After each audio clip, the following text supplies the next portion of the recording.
Is everything okay? Mayday, mayday, mayday. This is Deepwater Horizon. Deepwater Horizon has exploded and is on fire.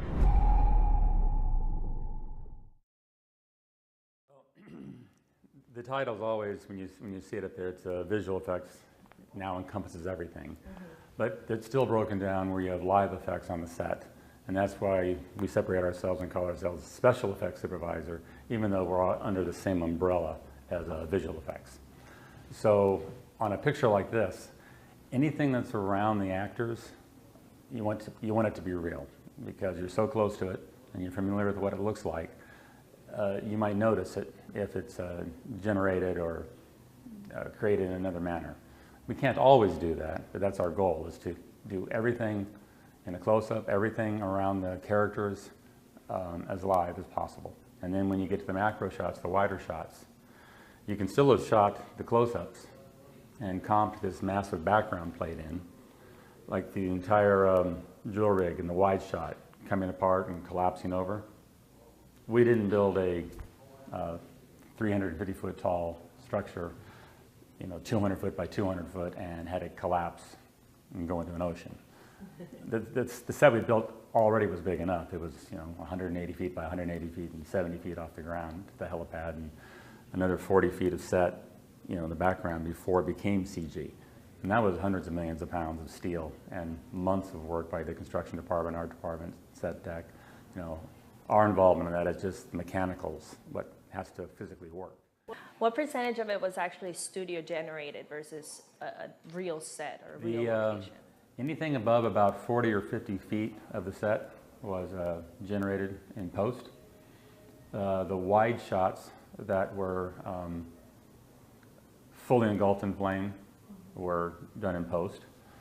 But wherever you saw the actors, within 10 feet, 20 feet over their head, running to and from the generator room, the bridge, down the side, going up to the crane, but not up to the crane house, but not the crane arm itself, all live action. What were some of the challenges that you faced with this movie? There were quite a few. One, working 54 feet off the ground safely, and quite proud of the fact that there were no serious injuries in the making of this film. There were plenty of opportunities, but everybody was concerned from the studio, director down. If anybody said something was unsafe, we just didn't do it. So that worked out well. And then the logistics of just the size, just the quantities. We went through tens of thousands of gallons of propane. We had millions of gallons of water. We had tens of thousands of gallons of mud during the blowout sequences on 2 different sets, the dressing of the mud, and still keeping it safe and still keeping it clean. We have to get rid of the water sometime, and it's got to be done correctly, and to get rid of all the mud, that has to be done correctly as well, environmentally. I personally feel that sometimes special effects are a little bit too distracting because they're just way too real. Right. Do you incorporate or do you try to add some flaws sometimes to make it seem more realistic? Like I said, in this film in particular, because it's a real event, it's not a fantasy film or a superhero movie, we wanted everything to look as real as possible so that it would augment the movie, not distract you from the movie, to show how dangerous it was for the crew, what they really went through, so you could hopefully feel their pain and distraction and the heat and the smoke and how confused they were, but they still stepped up, and many lives were saved because of that. And so we just wanted to make it look as dangerous as it really was, draw you into the story so that you can feel it and you can put yourself maybe in their place. What would you have done? Would you have been as calm? Would you have helped as much? And see what these people actually do for us every day and not take it for granted. Do you feel like there was that in itself was a challenging aspect because you had to recreate something that was real, that was already seen, revive that experience versus a movie where you can just be completely fictional and create something that wasn't, people have never seen it before. So do you feel that that was a big challenge? It was. We had a lot of technical advisors with us, and we relied heavily on them, as well as Mike, our techno, who was played by Mark Wahlberg. He was on the set every day. And every time before my department did something, we always would ask them, is this real? Does this look right? the mud blowout, when we did the mud blowout for the very first time. And the experts were looking on the sides, and they've seen real mud blowouts. And they were like so excited. They go, that's what it looks like, that's what it looks like. And so it makes you feel really good that you've replicated a sequence, which is normally horrifically dangerous, but under control. I mean, the actors, it wasn't a comp shot where they brought them in later.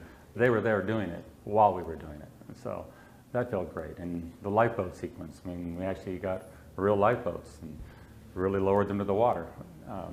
We didn't have to have anybody in them because we had another lifeboat sequence on the ground where they got in and out and the interiors were shot. But it was all live action. You know, it really did go 50 feet down to the water, and the life raft really did swing out over the water, you know, 50, 60 feet in the air and blow up. And it really did descend and hit the water, and they really did have a stunt guy, you know, on a cable coming down.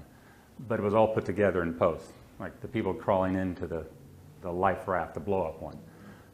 You're not going to do that 50 feet in the air in one slip, so we brought a piece of that down to the ground.